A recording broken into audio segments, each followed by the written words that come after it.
Hello दोस्तों, कैसे आप लोग। दोस्तों आज हम एक्सरसाइज 5.3 के कुछ लास्ट के 3-4 क्वेश्चंस हैं, वो भी इस वीडियो में हम कंप्लीट करने वाले हैं। और जो भी आपका फीडबैक होगा आप मुझे ज़रूर कमेंट करके बताएं, ठीक है। अब देखिए क्वेश्चन यहाँ पे कह रहा है एक्सरसाइज 5.3 क्वेश्चन नंबर 15 की बात कर रहा है। क्वेश्चन नंबर 15 क्या कह रहा है, a contract on construction job specifies a penalty for delay of completion beyond a certain date as follows. मतलब ऐसे बोलता है कि अब किसी कॉन्ट्रैक्टर ने कॉन्ट्रैक्ट पे लिया भाई, कोई काम लिया, अब बोल रहा है कि अब ये इसमें कंडीशन ये है कि अगर आप एक दिन की पेनल्टी लेते, मतलब एक दिन डिले करते हो, मतलब कोई कुछ भी फ्लाईओवर बन रहा है तो कंस्ट्रक्शन कंपनी ने किसी को कॉन्ट्रैक्ट पे दिया उसको। अब जो कॉन्ट्रैक्टर है उसके साथ एक टर्म कंडीशन ये था कि अगर एक दिन डिले होता है हमारा काम तो ₹200 आपको पेनल्टी देना होगा, ठीक है। ₹200 for the first day and ₹250 for the second day. अगर दूसरे 2 दिन डिले हो जाता है तो फिर आपको सेकेंड डे के लिए क्या हो जाएगा, 250 देने होंगे। इसी तरीके से थर्ड डे के लिए अगर तीसरा दिन भी डिले हो जाता है तो आपको ₹300 देने पड़ेंगे, ऐसी कुछ है, ठीक है। अब कह रहा है कि the penalty each succeeding day being ₹50 more than the preceding term. मतलब जो ये पेनल्टी है हर दिन के हिसाब से ₹50 और क्या हो रहा है, इंक्रीज होते जा रहा है। मतलब एक दिन डिले हुआ तो ₹250 की बात कर रहा हूँ। दूसरे दिन अगर डिले हुआ तो आपका ₹300 हो गया। तो इसी तरीके से क्या होगा कि आपका ये इंक्रीज होता जा रहा है। तो इससे हमारा क्या आ गया कि AP देखिए सॉल्यूशन अगर मैं बोलूँ तो एक दिन डिले हो गया तो ₹200 था। दूसरे दिन जब डिले हुआ तो ₹250 उस कंपनी ने और ले लिए कि भाई ला मेरे ₹250। तीसरे दिन डिले हुआ तो ये 300 हो गया।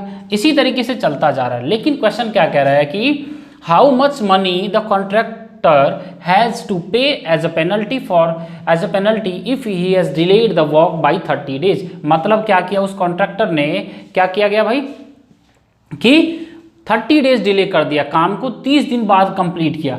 तो इसका मतलब 830 टोटल नंबर ऑफ डेज कितने भाई पेनल्टी लगेंगे उसके, 30 दिन की पेनल्टी लगेगी। तो पहले दिन की पेनल्टी ये थी, दूसरे दिन की ये, तीसरे दिन की ये, चौथे दिन की ये, डैश डैश करते हुए ये आ गया 30 डे, मतलब 30 दिन का कुछ ऐसा रहा होगा। तो आपसे क्या करता, हाउ मच, मतलब हाउ मच मनी, तो वो एक साथ पैसे लेगा ना, या ₹200 ले, ₹250 वो सीधा एक साथ लेगा। तो आपको सिंपल ये कह रहा था कि S30 निकालना है। क्या निकालना है, 30 दिन में उस कॉन्ट्रैक्टर ने कितना दिया एज ए पेनल्टी की बात करो। तो A की वैल्यू आपको पता चल गया 200 है, D की वैल्यू मैं बोल सकता हूँ 50 है, और N की वैल्यू पता है आपको 30 है। सिंपल क्वेश्चन था। तो मैं अगर S30 की बात करूँ तो S30 क्या हो जाएगा, 30/2 into 2A, 2 into 200 plus N-1, मतलब 30-1 इंटू D की बात कर रहा हूँ। तो D कितना है, 50 दिया हुआ है। तो देखिए S30 की वैल्यू कितनी होगी, 30/2 15 हो गया। अरे इसको काट दोगे तो 15 ही आएगा ना। 200 इंटू 2 400 प्लस 30-1 तो ये कितना होगा 29 इंटू 50, और ये इस तरीके से हो गया। दोस्तों अब यहाँ देखिए 15 इंटू 400 प्लस 29 इंटू 50 की बात करो तो ये हो गया 15 मल्टीप्लाइड बाई 400 प्लस 29 इंटू 50 जब करोगे तो ये हो जाएगा 1450, ठीक है। तो हो गया 15 इंटू 1850, ठीक है, 15 इंटू 1850। अभी जीरो तो आपने ऐसे लिख दिया, 15×75 का 5, 7 आ गया, 15 × 120 7, 27। तो कैरी हमने क्या किया 12, 15 × 15 और 12 27 की बात करें, 15 × 15 और 12 कितना होगा 27 की बात करें तो 27750 हमारा क्या हो गया, इसका आंसर हो गया। सिंपल क्वेश्चन था। फर्स्ट डे डिले के लिए 200, दूसरे दिन के लिए 250, तीसरे दिन के लिए 300, ऐसे ऐसे चलता जा रहा है ये प्रोसेस। लेकिन टोटल कितने डे लेट हो गए, 30 दिन डिले हो गया। तो इसका मतलब S30 की बात कर रहा था। तो हमने क्या किया, S30 को 30/2 into 2A plus 30-1 into D, 15 into 400 plus 29 into 50। तो 29 इंटू 50 कितना होगा, 15 इंटू 400 प्लस 1450 की बात करें, और 50 इंटू 1850 अभी होगा तो 27,750 रुपये उसने एज ए पेनल्टी पे किया, ठीक है दोस्तों। तो इसको आप नोट डाउन करिए। दोस्तों अब आ रहा एक्सरसाइज 5.3 क्वेश्चन नंबर 16। देखिए क्वेश्चन क्या कह रहा है, a sum of ₹700 is to be use to give 7 cash prizes, ठीक है। 700 रुपये को 7 लोगों में कैश प्राइज के फॉर्म में बांटा गया, ठीक है। अब कह रहा है कि students of a school for their overall academic performance if the cash prize is ₹20 less than the preceding की बात करें। मतलब यहाँ पे सिंपल क्वेश्चन बोल रहा है कि 700 रुपये लिए, जैसे मैंने कोई ऑर्गेनाइज करवाया फंक्शन स्कूल में, स्पोर्ट्स डे एक्टिविटी में। अब मैं बहुत ही कंजूस हूँ, तो मैंने क्या किया कि 700 रुपये ही मैंने अपने पास रखे और बोला भाई जो 7 कैश प्राइस हमने डिसाइड कर लिया सिर्फ 700 रुपये में। देख लो 700 रुपये में 7 लोगों को ही सिर्फ निपटा दिया मैंने इतने में ही। लेकिन एक कंडीशन ये है कि जो फर्स्ट आएगा उसको कुछ रुपए मिलेंगे, अब जो सेकंड आएगा तो उसको फर्स्ट वाले से 20 रुपये कम मिलेंगे, ठीक है। जो थर्ड आएगा उसको और 20 रुपीज़ कम मिलेंगे, फोर्थ आएगा उससे और 20 रुपीज़ लेस देन होता चला जाएगा। इसी तरीके से है कि आपको पता चल गया, कह रहा था कि 20 less than the preceding term, cash prize is ₹20 less than the preceding, find the value of each cash prize. तो इसका मतलब क्या हुआ कि मैंने कितने रुपये मेरे जेब में थे, जेब में तो बहुत रहे होंगे लेकिन मैंने निकाले कितने, 700 रुपये। इसका मतलब हो गया कि SN की वैल्यू कितनी है, 700 है। तो सॉल्यूशन की अगर मैं बात करूँ तो SN इज इक्वल कितना हो गया, 700 हो गया। ये हो पता चल गया आपको। और N की वैल्यू अगर मैं बोलूँ तो N की वैल्यू कितनी है, 7 है, ठीक है।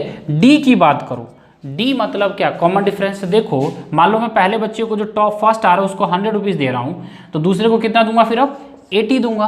तो यहाँ से कॉमन डिफरेंस, या तीसरे को कितना दूंगा तो 60 दूंगा।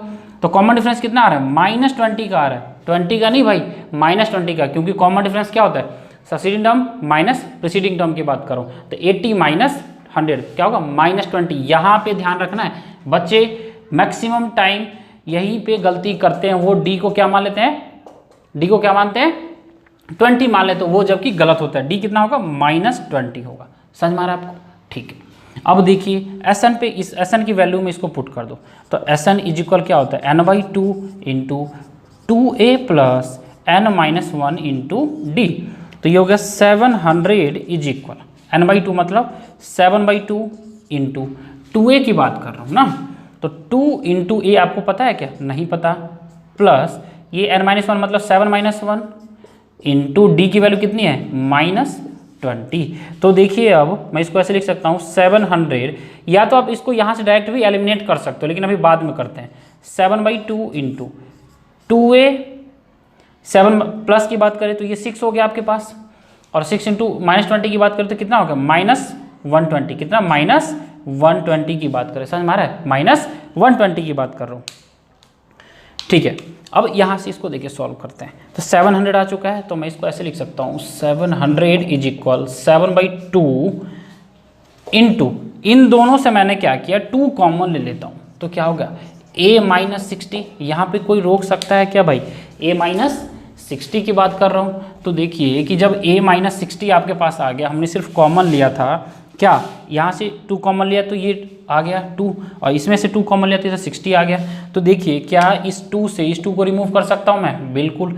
और आपके पास अब क्या आ गया, 700 इज इक्वल 7 इंटू A-60, यही दिया हुआ था। 7 से रिमूव कर दो तो ये 100 हो गया, ठीक है। और ये हो जाएगा 100 इज इक्वल A-60, तो मैं इसे लिख सकता हूँ 100 + 60 इज इक्वल A।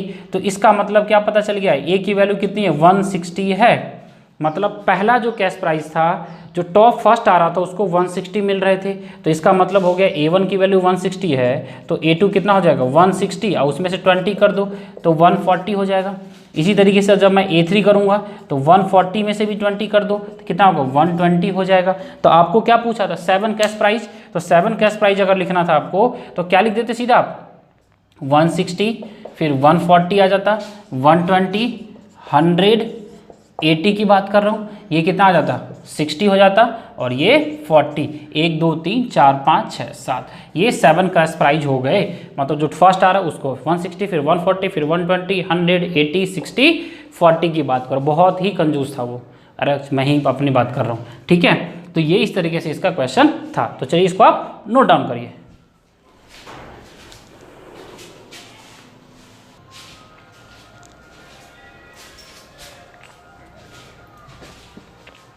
दोस्तों अब एक्सरसाइज 5.3 क्वेश्चन नंबर 17।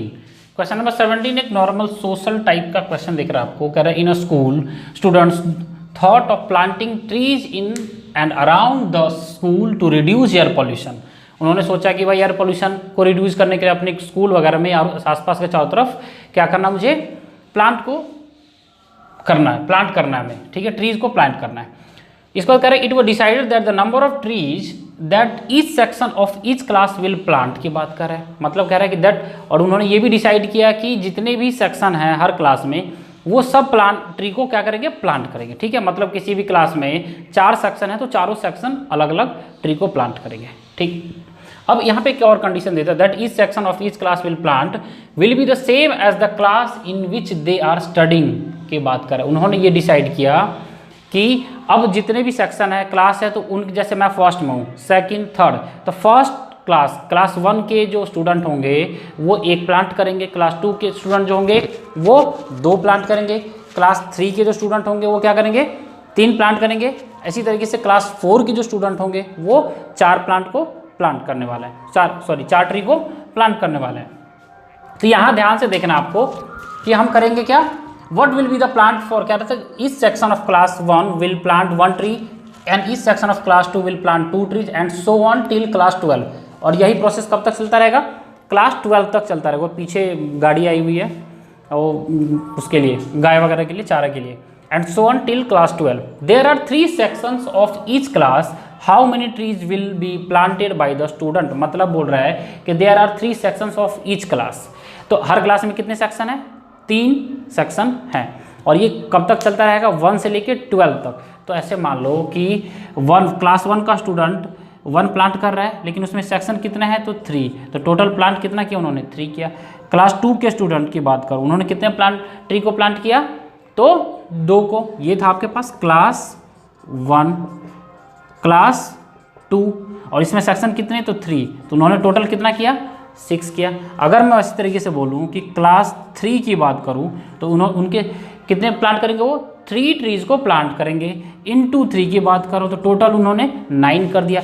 इसी तरीके से जो क्लास 12 होंगे, अब देखिए क्लास 12 में भी कितने सेक्शन है, सिर्फ 3 सेक्शन है, लेकिन उनको कितने ट्रीज को प्लांट करना है, 12 को। समझ में आ रहा है, तो 12 इंटू 3 अगर करूँगा तो 36। और यही समझ में आ रहा है, ये क्वेश्चन आपका AP के फॉर्म में आ गया।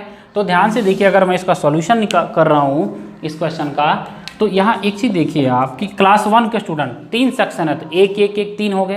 क्लास 2 में 3 सेक्शन है, सब में 3 सेक्शन है, तो क्लास 2 वाले 2 करेंगे, क्लास 3 वाले 3 प्लांट करेंगे, क्लास 4 वाले 4 ट्रीज को प्लांट करेंगे। तो हमारा AP क्या आ गया, देखिए यहाँ पे AP आ जाएगा 3 6 9 12 डैश डैश करते हुए 36 तक आ गया। ये क्लास 12 के स्टूडेंट ने इतने किए, क्योंकि 12 12 12 12 प्लस 12 प्लस 12, क्योंकि क्लास 12 में थे तो उनको 12 ट्रीज प्लांट करने हैं।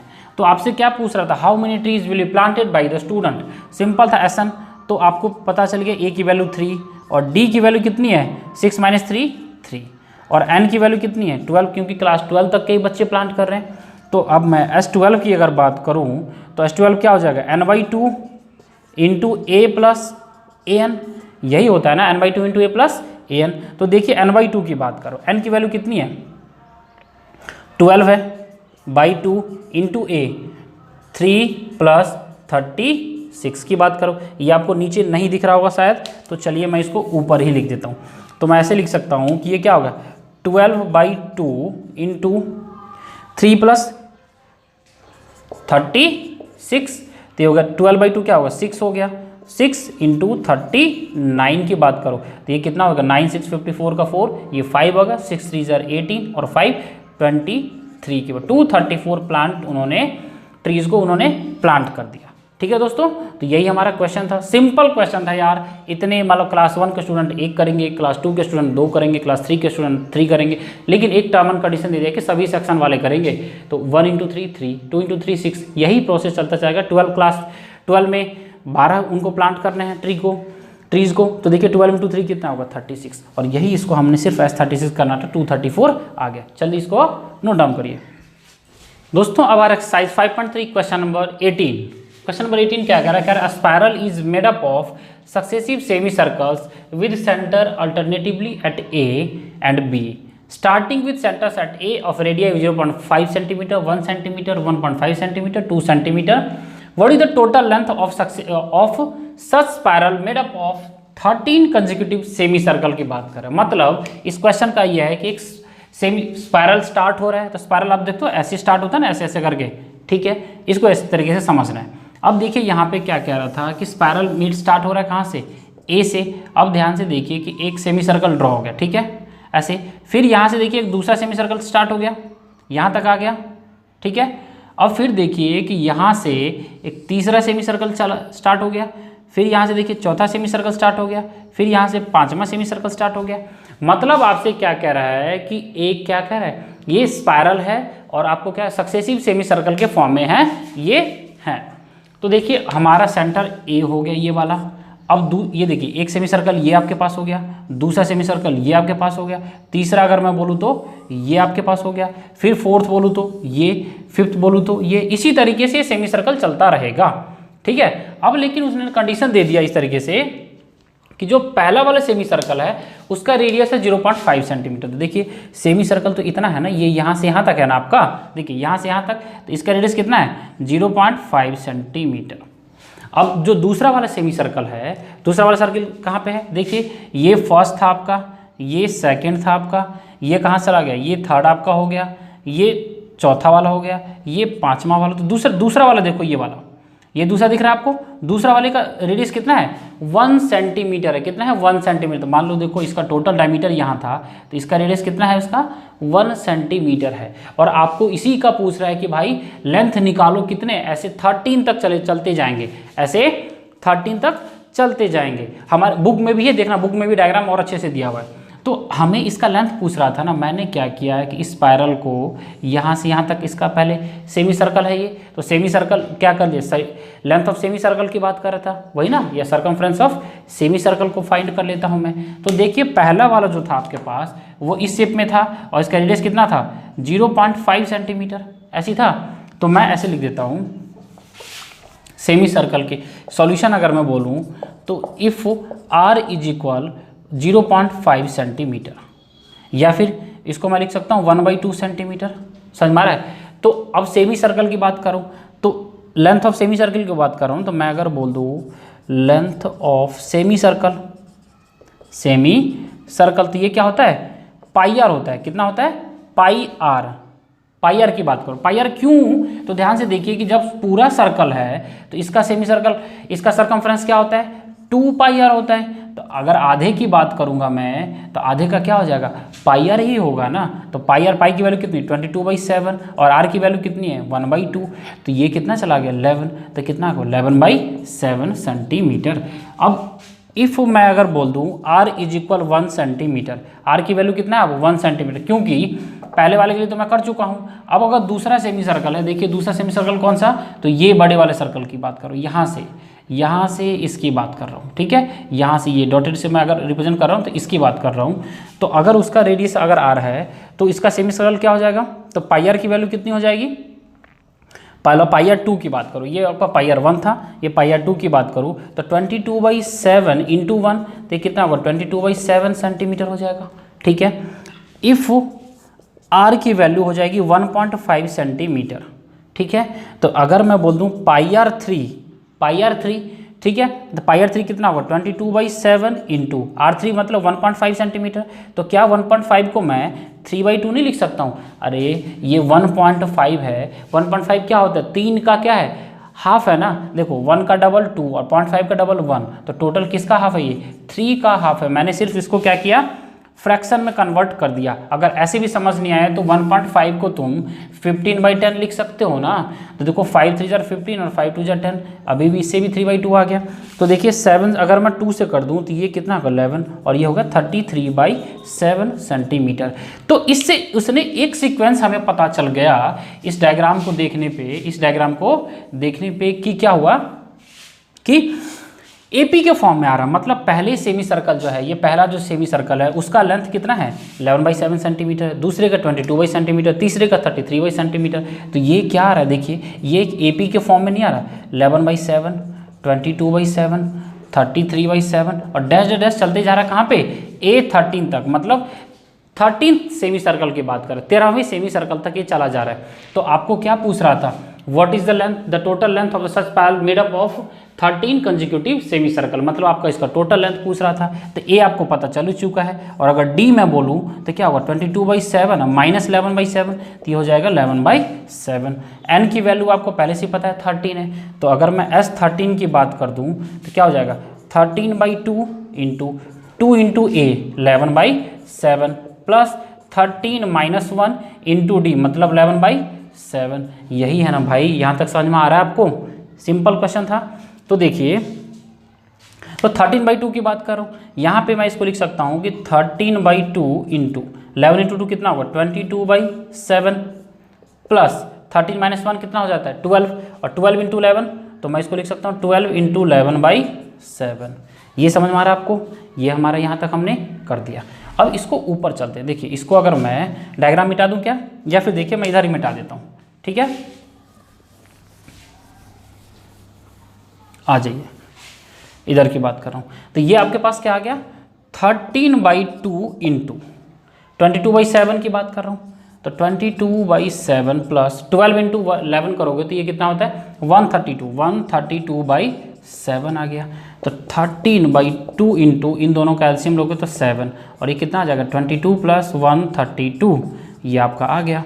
तो मैं इसको लिख सकता हूँ 13/2 इंटू 2 और 2 4 आ गया, 3 2 5 154/7 कितना आ गया 154/7 की बात कर रहा हूँ। तो ध्यान से एक और चीज़ देखिए आप कि 154/7 जब आपके पास आ गया तो मैं क्या कर सकता हूँ, क्या इस 7 से ये हो सकता है नहीं हो सकता, 7 2 जार 14, 7 2 जार 14, इस 2 से 11, तो कितना आ गया 13 इंटू 11 की बात करो, 13 इंटू 11 तो कितना हो जाएगा ये 143 सेंटीमीटर। क्या होगा 143 सेंटीमीटर की बात करो। ये टोटल लेंथ की अगर मैं बात करूँ तो कितना हो जाएगा, total length of 13 such semi circle की बात कर रहा हूँ, कितना हो जाएगा 143 सेंटीमीटर। इसको समझना है तो एक बार और कूल ठंडे दिमाग से समझ लेते हैं। देखिए, आपको इसी तरीके से सेमी सर्कल दिया होता है। मैं एक छोटा सा सेमी सर्कल आपको समझाने के लिए ड्रॉ कर देता हूँ। एक सेमी सर्कल है, ठीक है। अब यहाँ से फिर से एक सेमी सर्कल ड्रॉ हो गया, यहाँ से फिर एक सेमी सर्कल ड्रॉ हो गया, यहाँ से फिर एक सेमी सर्कल ड्रॉ हो गया। तो पहले इस वाले सेमी सर्कल का आप क्या करो, सरकमफ्रेंस निकालो, मतलब पहले सिर्फ इतने का निकालो, फिर आप इस डॉटेड वाले का निकाल दो, फिर तीसरे का निकालो, फिर चौथे का निकालो। तो यही जब हम निकाल रहे थे सेमी सर्कल का, तो पाई आर, क्योंकि सर्कल का क्या होता है 2πr होता है, तो सेमी सर्कल का क्या होगा पाई आर होगा, या समझ में आ रहा है? तो क्या होगा पाई मतलब 22/7 और आर कितना था 1/2, तो ये कितना होगा 11/7। दूसरे का 22/7 इंटू 1, तो इसका होगा 22/7। तीसरे सेमी सर्कल का अगर करते तो 22/7 इंटू 3/2, तो 2 से 11 आ गया, तो 33/7 की बात करो। यही क्वेश्चन आपका सिंपल चल रहा था, तो हमें एपी मिल गया। एपी क्या था 11/7, 22/7, 33/7 डैश डैश डैश चलते जा रहा है। अब डी आ गया 11/7। एन की वैल्यू पहले से पता है क्योंकि 13 सच स्पायरल बोल रहा है, सेमी सर्कल की बात कर रहा हूँ। तो 13/2 इंटू 2 इंटू 11/7, तो 13 माइनस 1 12 इंटू 11/7। 12 इंटू 11 की अगर मैं बात करूँ तो ये क्या होता है 132/7 होता है। तो 13/2 इंटू 22 प्लस 32 ये हो गया आपके पास 154/7। 7 से इसको रिमूव कर दिया 22 टाइम्स, 7 2 जार 14, 7 2 जार 14। अब इस 2 को भी मैंने 11 से रिमूव कर दिया, तो क्या होगा 13 इंटू 11 कितना होगा 143 सेंटीमीटर हमारा आंसर होगा। तो चलिए इसको नोट डाउन करिए। दोस्तों, अगर ये वीडियो आपको समझ में आ रहा है तो आप जरूर लाइक करें, शेयर करें, सब्सक्राइब करें और बेल आइकन भी प्रेस करें। थैंक यू दोस्तों।